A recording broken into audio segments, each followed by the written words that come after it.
अजितदादा पवार राज्याचे अतिशय संवेदनशील सर्वसामान्य लोकांसाठी झटणारे आणि तुम्हाला कोणाला सांगितलं तर विश्वास वाटणार नाही, तिसरी चौथीला मी मुंबईत होतो त्यावेळेस मी नारळवलीत राहत होतो आणि आमचे दादा प्रभुदास चाळीमध्ये बाजूला फक्त मध्ये रस्ता होता त्या इमारतीत ते राहत होते। या सभेसाठी उपस्थित असणारे आमच्या ज्योतिताई वाघमारे असतील, चाकणकरताई असतील, माझी मुलगी डॉक्टर ममता भोसलेताई, उपस्थित सर्वच, अशोकभाऊ टेकडे असतील, जालिंदरभाऊ कामथे असतील, बाबासाहेब जाधवराव असतील, आमचे शरद सोनवणे असतील, गारटकर साहेब राष्ट्रवादीचे जिल्हा प्रमुख, वासुदेव नाना काळे, दौलत नाना शितोळे, दुर्गाडे सर, अनेक शिवसेनेचे पदाधिकारी,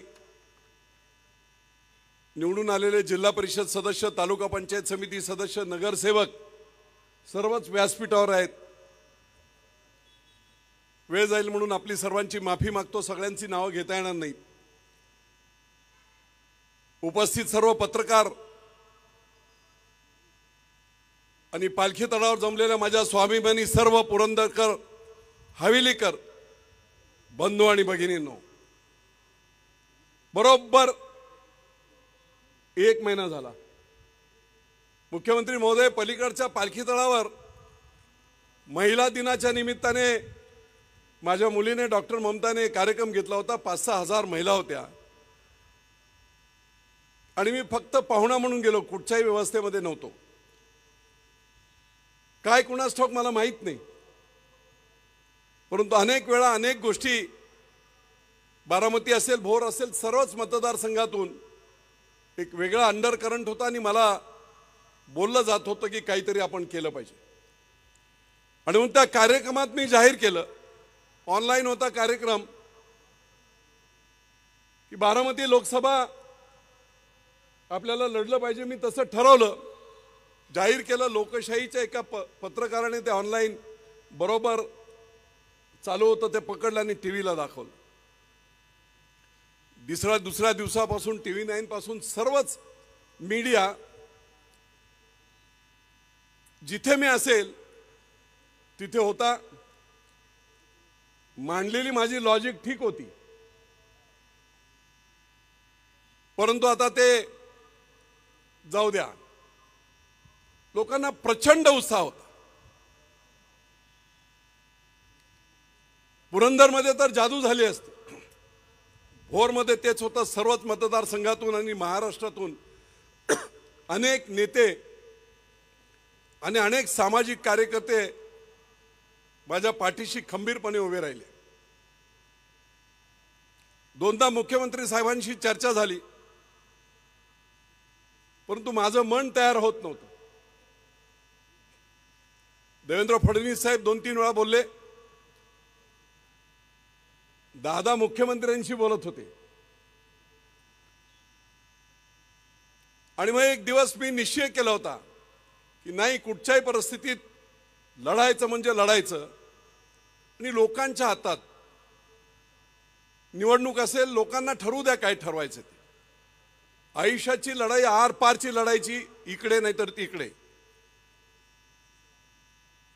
मी मगाशीच सांगितलं आणि परत सर्व आमच्या नेत्यांना सांगू इच्छितो, होय अख्ख्या पुरंदरला माहिती आहे, आजही तो शिवतारे गोठा म्हणून बोलला जातो, त्या गोठ्यावर माझा जन्म झाला, गाईच्या गोठ्यात। 1.5 एकर जमीन, यादववाडीची शाळा असेल, हरगुडीची शाळा असेल, परिंच्याची शाळा असेल, मुंबईमध्ये इंजिनिअरिंग असेल, व्यवसाय नोकऱ्या स्वबळावर केल्या, स्वयंभूपणे केल्या, व्यवसाय देखील केला। आज कुणालाही विश्वास वाटणार नाही एवढा विजय शिवतारेंना देवाने आशीर्वाद दिले आणि स्वयंभूपणे स्वतःचं साम्राज्य मुंबईमध्ये देखील मी निर्माण केलं। स्वतःच्या मनाला जे वाटेल, सद्विवेक बुद्धीला वाटेल त्याच्यावर विचार करायचा आणि त्याच्यावर निर्णय घ्यायचा आणि पाठीमागे हटायचं नाही, हा माझा मूळ स्वभाव. परंतु याला छेद मी दिला. मुख्यमंत्री महोदयांशी दोनदा चर्चा झाली होती, परंतु एक असा काही अनामिक फोन मला आला आणि मुख्यमंत्री महोदय दुःखी आहेत, नाराज आहेत, तुम्ही ऐकत नाही, महायुतीला अडचण होईल, अनेक ठिकाणी अपक्ष उभे राहिले, महाविकास आघाडीचा फायदा होईल आणि ज्या हेतूने अख्खा देश आज काम करतोय, उमेदवार कोणी असो, इथे आता सुनेत्राताई उमेदवार आहेत, खरा उमेदवार कोण आहे? पंतप्रधान नरेंद्र मोदी. आणि म्हणून प्रत्येक मत जे जाणार आहे ते त्यांना जाणार आहे. देशाची तिसऱ्या वेळा सत्ता त्यांच्या हातात येणार आहे. गोर गरीब लोकांसाठी काम करणारा माणूस. आणि मग विजयराव, तुम्ही असं जर वागलं तर बरोबर नाही. आणि म्हणून निर्णय बदलला. मुख्यमंत्री महोदय, पुन्हा एकदा सांगतो, आयुष्यात कसलेही भीती मला नाही, बेडर. कुठचेही निर्णय बदलण्याचा माझा स्वभाव नाही. परंतु निवळ आपलं सांगणं, देवेंद्र भाऊंचं सांगणं, आणि त्याचबरोबर मी हाही देखील दादा विचार केला, आपल्यालाही बोलून दाखवलं की माझ्या एका छोट्याशा अशा निर्णयामुळे जर काही अघटित घडलं, मला खात्री होती मी निवडूनच येईल, पण जर अघटित घडलं तर कदाचित एक हरवणारा माणूस, राज्यासाठी काम करणारा माणूस, तडफेने काम करणारा माणूस अजितदादांसारखा, कुठेतरी त्यांना सुद्धा सेटबॅक नको. मनापासून हा विचार केला, मनापासून हा विचार केला. एक दिवस नाही गेलो, पण दुसऱ्या दिवशी रात्री गेलो. मी आपल्याला सांगू इच्छितोय, बऱ्याच टीका मला महाराष्ट्रातून झाल्या. किती खोके घेतले, दादांसमोर फाटली, काय काय काय काय काही लोकांनी केलं. तर अर्थात नेटकरी वेगवेगळ्या पक्षाचे असतात. मी लढत होतो त्यावेळेस कदाचित सपोर्ट करत होते, लढा लढा लढा म्हणून. आणि मग मी जेव्हा थांबलो होता बाई, त्यावेळेस मग त्यांना इप्सित साध्य होत नाही म्हटल्यावर उलट बोलत होते. विजय बापू शिवतारेंना कुठच्याही आणि कोणाच्याही खोक्यांची गरज नाही. देवानेच एवढे खोके दिलेत मला गरज नाही.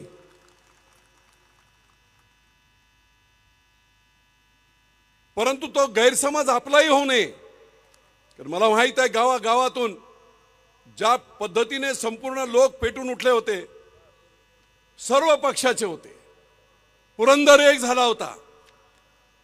आणि म्हणून जेव्हा मी तडजोड केली, बोललो,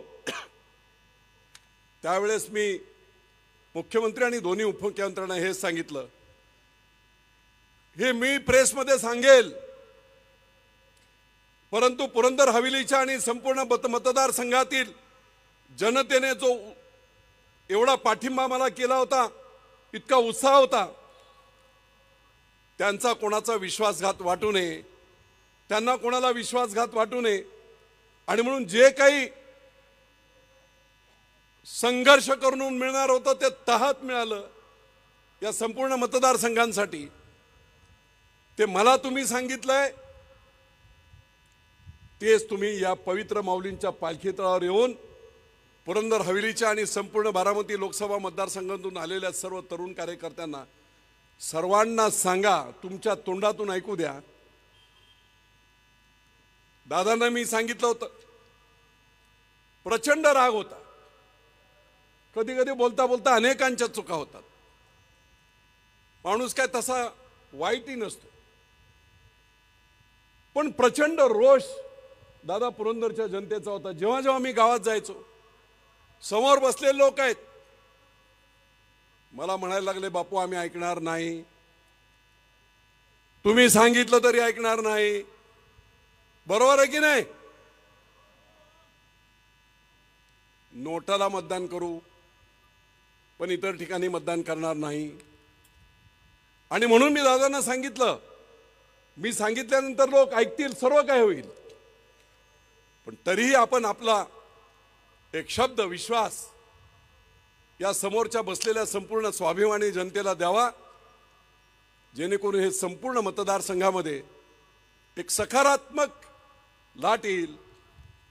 आणि मगाशी मी म्हटल्याप्रमाणे निश्चितपणे माननीय नरेंद्र मोदींना तिसऱ्या वेळेस पंतप्रधान बनवण्यासाठी दादा असतील, भाई असतील, सर्वच जण आम्ही सर्व एवढ्याच कारणासाठी त्यांच्याबरोबर आहेत की एका अतिशय निस्वार्थी, त्यागी, 18 तास लोकांसाठी काम करणारा, वर्षानुवर्ष सुट्टी न घेणारा, अशा प्रकारचं एक त्यागी असं व्यक्तिमत्व हे भारताचं तिसऱ्यांदा पंतप्रधान झालं पाहिजे।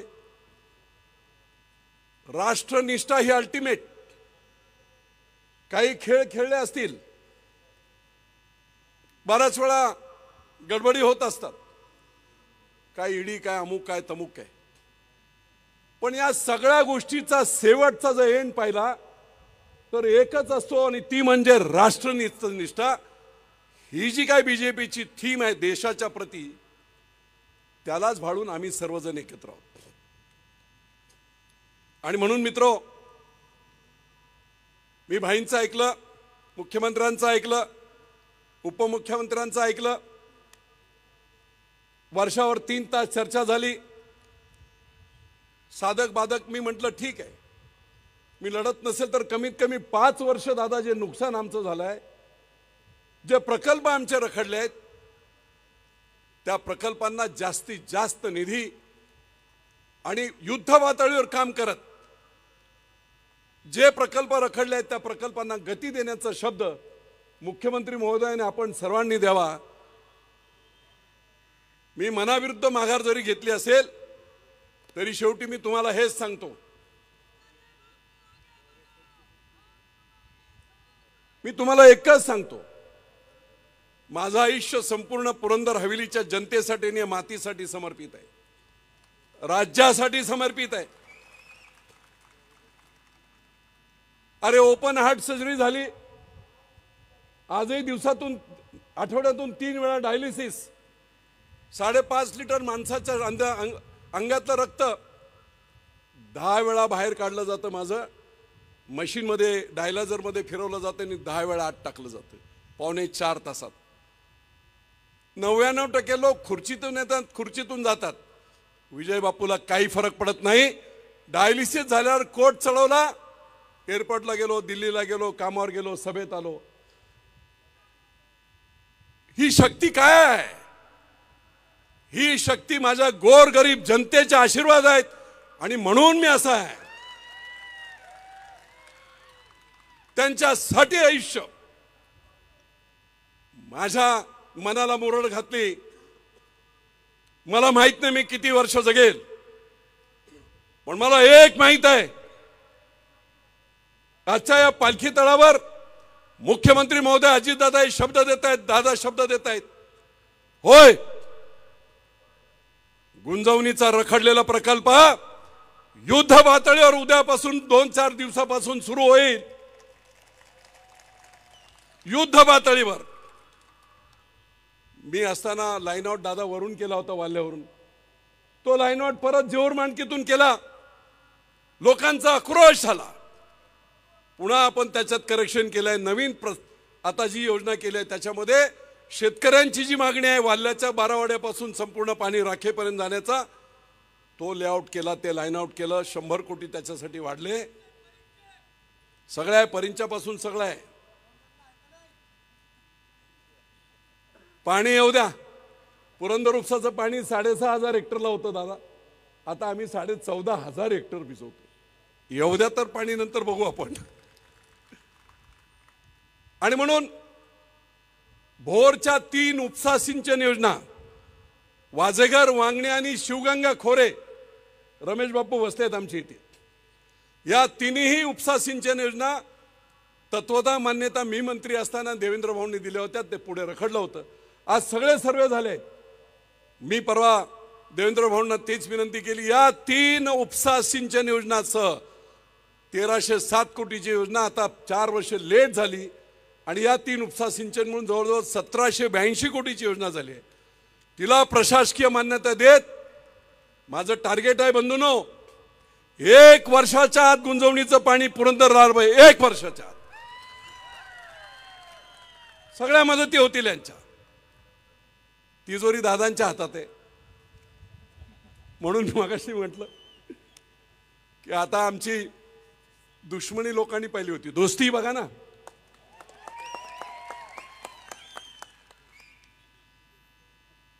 विमानतळ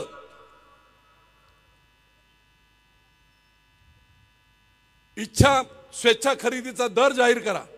लोकांना द्यायचं नसेल ना, नाही देणार कोणी.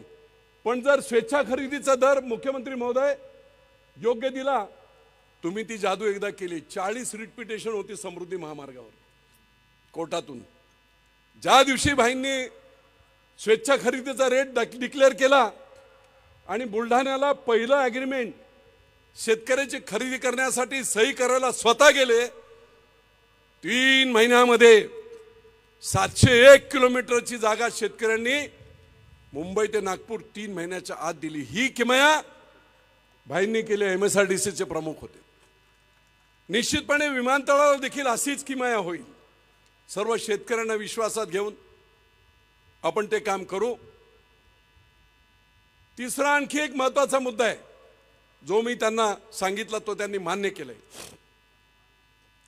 हिंजवडीचा IT पार्क आपल्याला माहिती आहे. सगळ्या नॅशनल मल्टीनॅशनल कंपन्या त्या हिंजवडीच्या IT पार्कमध्ये आहेत. एका इंजिनियरला 70,000, 80,000, 2 लाख, 3 लाख असे पगार आहेत. ते हिंजवडी पार्क आता फुल झालंय भाई मुख्यमंत्री महोदय. 1 इंच जागा नाही. पण वेटिंग लिस्टमध्ये 325 कंपन्या आहेत, मल्टीनॅशनल कंपन्या. माझ्याकडे बाबाराजे बसले तिथे. दिव्याला 700 एकर जमीन, झेंडेवाडीला 150 एकर जमीन आणि कोडीतला 400 एकर जमीन गायरान आहे, सरकारी जमीन आहे. या जमिनीवर जर इन्फ्रास्ट्रक्चर चांगलं केलं आणि IT पार्क जर आपण दादा जर डिक्लेअर केला राज्य शासन केंद्र शासनाच्या माध्यमातून, मला खात्री आहे 6 महिन्यात सगळी जमीन संपून जाईल. इन्फोसिस सारखी एखादी कंपनी आली, 10-20 एकरवर त्यांनी जर त्यांचा प्रकल्प उभा केला तर 10,000 इंजिनियरला नोकऱ्या मिळतील. गावागावातून आज जा. शिक्षणाच्या सोयी उपलब्ध झाल्या. पण मुख्यमंत्री महोदय BTech, MTech, BE, ME, MSc, electronics and telecommunication engineer 5-5 वर्ष पास होऊन झालेत, नोकऱ्या नाहीत. हे जर इथे आपण IT पार्क केलं तर संपूर्ण पुरंदर हवेलीच नव्हे, संपूर्ण पुरंदर जिल्ह्यातील तरुणांना, इंजिनियर्सला मोठी संधी, कमीत कमी 50,000 लोकांना तिथे नोकरी मिळू शकते. आणि एक नवीन मॉडेल 50,000 मिनिमम सांगतो, 1 लाख लोकांना नोकऱ्या मिळू शकतात. आणि मग IT पार्क खूप महत्त्वाचा आहे. जागेला पैसे द्यायचे नाहीत भाई मुख्यमंत्री महोदय, जागा आपलीच आहे. फक्त इन्फ्रास्ट्रक्चर करायचं बस.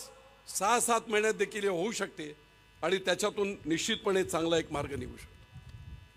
आणखी एक महत्त्वाचा जो अतिशय महत्त्वाचा निर्णय आमच्या नशिबाने माननीय मुख्यमंत्री एकनाथराव शिंदे झाले आणि 2 ऑगस्टला खाली हवेली आणि पुरंदरमध्ये फुरसुंगी आणि देवाच्या उरळीची पाणी पुरवठा योजना 118 कोटीची मी मंत्री असताना मंजूर केली होती. बरंच काम झालं होतं, रखडलं होतं काम. मुख्यमंत्री एकनाथराव शिंदे झाले, मी त्यांना सांगितलं 4.5 लाख लोकांच्या घरात तोंडात जाणारं पाणी बापू मी स्वतः येतो. सर्वसामान्य घरातला माणूस, लोकांची संवेदना लोकांबद्दलच्या, स्वतः आले तिथे, स्वतः त्यांनी पाहणी केली. लागणारे 25 कोटी रुपये याच पालखीदारावर डिक्लेअर केले आणि दिले देखील. आणि म्हणून ती पाण्याची योजना आता सुरू झालेली आहे. बरंच काम आता उरकत आलेलं आहे. पण मुख्यमंत्री महोदय त्याच्यातून काहीतरी काही वस्त्या, धनगर वस्ती असेल, आदर्शनगर असेल, संकेत विहार असेल, हुंडेकरी वस्ती असेल, त्या काळात दुर्दैवाने तो सर्वे करताना अधिकाऱ्यांच्या काही चुका झाल्या, ते जवळजवळ 1.5 लाख लोक पाण्यापासून वंचित आहेत. त्याला एक ॲडिशनल मान्यता, जेवढ्या वितरण नलिका असतील तेवढ्या देण्यासाठीची एक अधिकची मान्यता MGPला दिली, तर एक खूप मोठं काम होतं. दादा, तुम्ही देखील फुरसुंगीला पाणी देऊ असा शब्द दिला होता. आता निश्चितपणे सर्वात फुरसुंगीकरांना ते पाणी मिळण्यासाठी आपण निश्चितपणे सहकार्य कराल आणि युद्ध पातळीवर ते देखील काम होईल असं माझं प्रामाणिक मत आहे. पुरंदर उपसा, बाई माळशिरस करून बारामतीला लागून गाव आहे आमचं. तिथल्या महिला आमच्या गेल्या 2010 पासून मी स्वतः पाहिलं होतं. सकाळी पिकअपमध्ये बसायचं आणि दौंडला मजुरी करायला जायचं. मी आमदार झालो, पुरंदर उपसा पूर्ण करून घेतलं 2012ला. 3 वर्ष फुकट पाणी दिलं ट्रायलच्या नावाखाली. कॅपिटल वाढलं लोकांचं, लोकांकडे पैसे आले. पुन्हा नवीन दर आला, इलेक्ट्रिसिटी दर वगैरे, आणि 60,000 रुपये MCFTचा रेट झाला. मी बेचैन होतो. दादा, पहिल्यांदा या देशामध्ये पाण्यावर क्रॉस सबसिडी, मुख्यमंत्री महोदय, शेतकऱ्यांना वीज देताना इंडस्ट्रीवर क्रॉस सबसिडी आहे. 4 रुपये रेट असेल, अजून 4 रुपये घेतात आणि शेतकऱ्यांचे पैसे भरले जातात. या देशात पहिल्यांदा माझ्या डोक्यातून ती कल्पना आली आणि पाणी वापर करणारे जेवढे उद्योग आहेत त्या सगळ्या उद्योगांचा पाण्याचा दर थोडासा मी वाढवला. कुणी हे केलं नाही आणि वर्षाला 600 कोटी रुपये मिळू लागले आणि त्याच्यामधून 81% शेतकऱ्यांची बिलं महाराष्ट्रातली ही या पैशांतून भरण्याचा कायदा झाला आणि 19% लोकांना पाणी मिळालं. होय की नाही? आणि म्हणून शेतकऱ्यांना त्याचा फायदा झाला.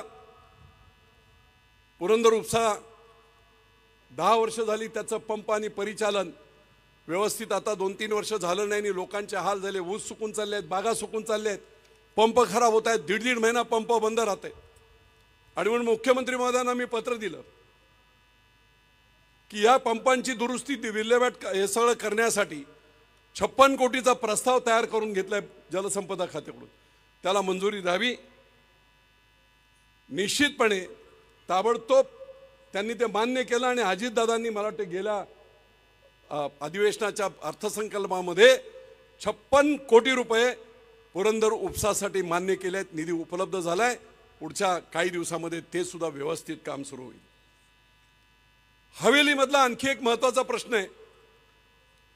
आमची 11 गावं पुणे शहरात 2017ला गेली.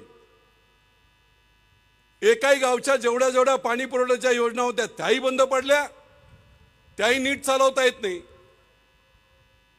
एका बाजूने पाण्याची मोकाट, दुसऱ्या बाजूने कसल्याही सुविधा नसताना 12 पट टॅक्स वाढला. 5 रुपये स्क्वेअर फीटचा टॅक्स चंद्रकांत दादा 60 रुपये स्क्वेअर फीट झाला. आणि म्हणून कायदा बदलता येत नाही म्हणून मी मुख्यमंत्री महोदयांना काही अधिकाऱ्यांना बोललो आणि म्हणून ती 2 गावं बाजूला जर केली, तिथे एक नगरसेवक होता. बारामतीला जेवढी लोकसंख्या आहे त्याच्यापेक्षा जास्त लोकसंख्या या नगरपालिकेमध्ये फुरसुंगी आणि देवाच्या उरुळीमध्ये झाली. 40 नगरसेवक होते. टॅक्स आमचा आम्ही ठरवू शकू. डेव्हलपमेंट चार्जेस जे काही मिळतील ते या नगरपालिकेला मिळतील.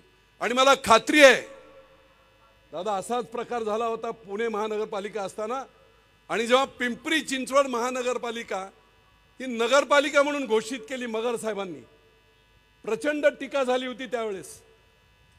ही नगरपालिका करणे योग्य नाही, महानगरपालिकेतच असू द्या. पण त्यांनी ती केली आणि आजचं चित्र असं आहे की पिंपरी चिंचवड महानगरपालिका छोटी स्वप्न पाहिलेलं मगर साहेबांनी आज एशिया खंडातली सगळ्यात श्रीमंत महानगरपालिका पिंपरी चिंचवड झाली. दादांचा त्याच्या विकासामध्ये मोठा वाटा आहे. मग जर पिंपरी चिंचवड होऊ शकते तर फुरसुंगी आणि देवाची उरुळी का नाही होणार? विमानतळ इथे येत आहे, या बाजूने संपूर्ण डेव्हलपमेंट होणार आहे. आणि मग त्याची पहिली अधिसूचना झाली, सूचना हरकती आल्या, त्याच्यावर प्रक्रिया झाली. काही मंडळी हायकोर्टात गेली, हायकोर्टाने त्यांचं म्हणणं मान्य नाही केलं. मुख्यमंत्री महोदय, आपल्याला ती दुसरी जी अधिसूचना आहे तेवढी अधिसूचना लवकरात लवकर काढली तर निश्चितपणे प्रचंड मताधिक्य, दादा इतक्या लोकांच्या समोर सांगतोय, तुम्ही ती दुसरी अधिसूचना काढून देवाची रोळी फुरसुंगी नगर परिषद जाहीर केली, तुमच्या मतदानात पाऊस पडेल, पाऊस मतांचा. बरोबर की नाही? बरोबर की नाही?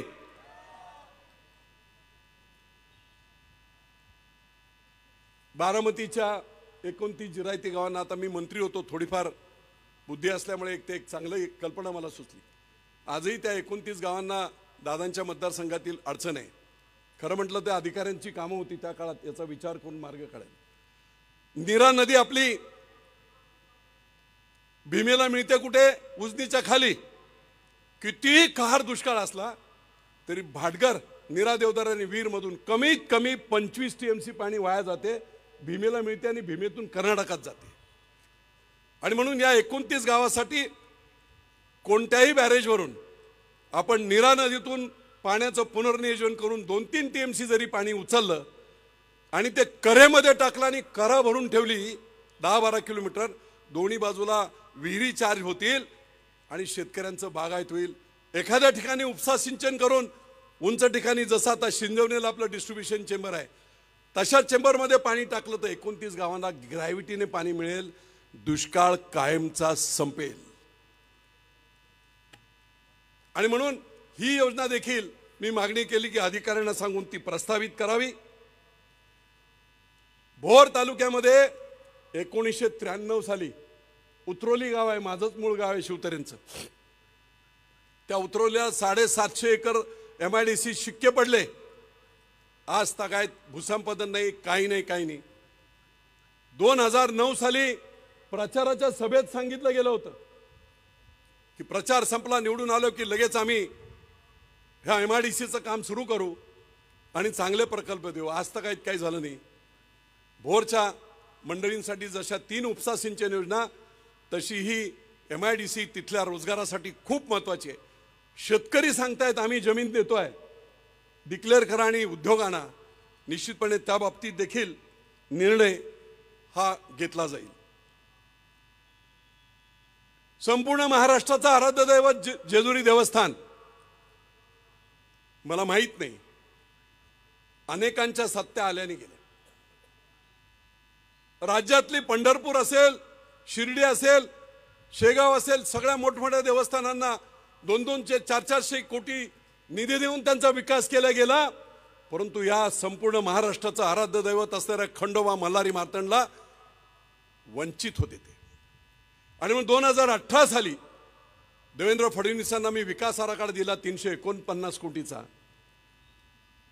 आणि मला आनंद वाटतो सांगायला, महाविकास आघाडीच्या काळात नाही झालं, परंतु 109 कोटी अजितदादांनी या मल्हारी मार्तंडांच्या विकासासाठी पहिले दिले.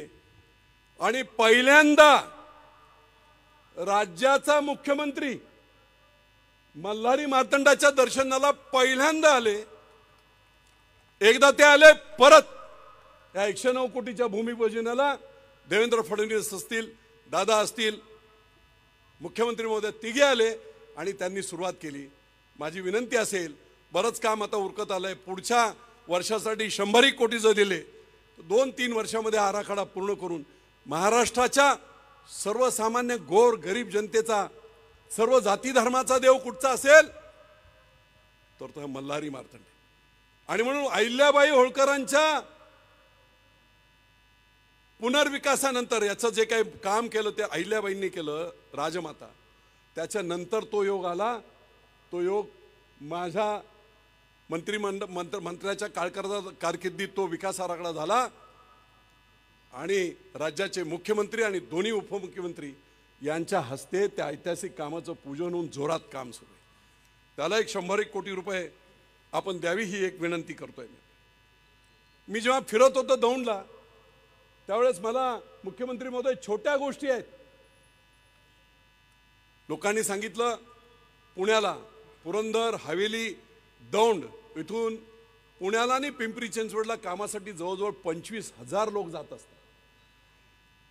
पुण्याची जशी लोणंदला वगैरे लोणावळ्याला लोकल आहे तशी लोकल जर पुणे ते दौंड आणि दौंड ते पुणे केली तर लोकांना खूप फायदा होईल. माझी विनंती असेल आपल्या सर्वांना, ती चर्चा तिथेही झाली होती, राज्य शासनाच्या माध्यमातून रेल्वेला केंद्र सरकारला सांगून ही जर लोकल काय मोठी गोष्ट नाही, लोकांना खूप मोठा फायदा याच्यातून होणार आहे. आणि म्हणून मित्रो, 1665 साली शिवाजी महाराजांनी मिर्झा राजांशी तह केला. का केलं माहित आहे? महाराजांचं लिहिलेलं एक वाक्य आहे. जोरात आक्रमण झालं होतं, वर किल्लेदार मान उडाल्यानंतर सुद्धा 500 यवनांना त्यांनी कापलं होतं. हा पुरंदर आहे. धर्मवीर संभाजी राजांच्या जन्माचा हा पुरंदर आहे. आणि म्हणून 1665चा तो तह महाराजांनी केला. त्याचं कारण एकच होतं की एक एक किल्ल्याच्या बरोबरीची माझी माणसं पडतायत. किल्ला गेला चालेल पण माझी माणसं नको जायला, मावळे नको जायला, म्हणून त्यांनी तह केला. 23 किल्ले दिले. पण तहानंतर पुन्हा जोर धरला आणि महाराजांनी 43 किल्ले घेऊन हिंदवी स्वराज्याला पुन्हा गती दिली. आज या सर्वांच्या साक्षीने सांगतो, होय, पुन्हा एकदा सांगतो, कधीही आपला निर्णय न बदलणारा विजय शिवतारे लोकांच्या विश्वासार्हतेला कधी तडा न जाऊ देणारा विजय शिवतारे माननीय मुख्यमंत्र्यांच्या शब्दाखातर काय होईल ते होईल. माझ्या राजकारणाचं पुढचं मला माहित नाही, पण महायुतीचा तडा गेला नाही पाहिजे, चांगलं काम झालं पाहिजे. आणि म्हणून हा तह मी केला, ज्याच्यातून संघर्ष न करता जर एवढे सगळे प्रकल्प आपल्याला मिळाले तर काय हरकत आहे? काहीच हरकत नाही. आणि पुन्हा म्हणून जाता जाता एकच सांगतो, दादा बोलतील त्या बाबतीत. दादा गावागावात प्रचंड थोडी नाराजी आहे. मी आता प्रत्येक गावात दौरा करतोय, सगळ्या लोकांना समजावतोय, प्रचंड बहुमत महायुतीला आपल्या इथे मिळालं पाहिजे. गोष्टी घडत असतात, विसरायच्या असतात. मतभेद झाले हरकत नाही, मनभेद नको. आणि म्हणून जे जे स्वाभिमानी सर्व पुरंदरकर ते तिन्ही पक्षांची मंडळी आले, मी सर्वांना विनंती करतो, गावागावात 80-90% मतदान हे घड्याळाला झालं पाहिजे, महायुतीच्या सुनेत्रा वहिनींना झालं पाहिजे, म्हणजेच मोदींना झालं पाहिजे. आणि जी दोलायमान परिस्थिती होती, मुख्यमंत्री महोदय, मी तुमचं ऐकलंय, माझी काळजी काय घ्यायची तुम्ही घ्या, पण तुमचा शब्द ठेवलाय, बारामतीच्या विजयाचा सिंहाचा वाटा दादा पुरंदर असेल, बारामती नसेल. तिथे इक्वल मतं होतील, मागे पुढे होईल, पण इथे ही स्वाभिमानी जनता तुम्हाला बारामतीला जसं अगोदर लीड मिळायचं तसं लीड दिवस रात्र आम्ही फिरो. भाजप, सेना, राष्ट्रवादी वर जरी नेते असतील, खाली कार्यकर्ते सगळे मनोमिलन आहे, सगळ्यांचं काही अडचण नाही. आम्ही सगळेजण प्रचंड ताकदीने, वहिनी येवो न येवो, आम्ही आमचे दौरे एकत्रित करत लोकांना समजावत आपण निश्चितपणे हे पवित्र काम करून, जसं अजितदादांना त्यावेळेस 91ला मला वाटतं काहीतरी बारामतीपेक्षा जास्त मतं पुरंदरने दिली होती, तीच हिस्ट्री, त्या पुनरावृत्ती इतिहासाची करायची आपल्याला. आणि बारामतीपेक्षा जास्त इथून लीड हे आपलं झालं पाहिजे, एवढीच मी विनंती करतो. आणि जाता जाता म्हटली नाही पाणी मोबाईल, आपण हे सगळं करणार की नाही? सगळ्यांनी हात वर करून जोरात घोषणा द्या, जय भवानी, जय शिवाजी, महायुतीचा. मी सर्वांना एक विनंती करतोय, लाईट थोडे ऑफ केले तर बरं होईल. सर्वांनी आपापल्या हातातील मोबाईल सर्व मीडिया इथे आहे, सर्वांनी हातातील मोबाईल वर काढून टॉर्च करा आणि अजितदादा आणि मुख्यमंत्र्यांना विश्वास द्या की हा पुरंदर नक्कीच प्रचंड मोठा इतिहास घडवेल.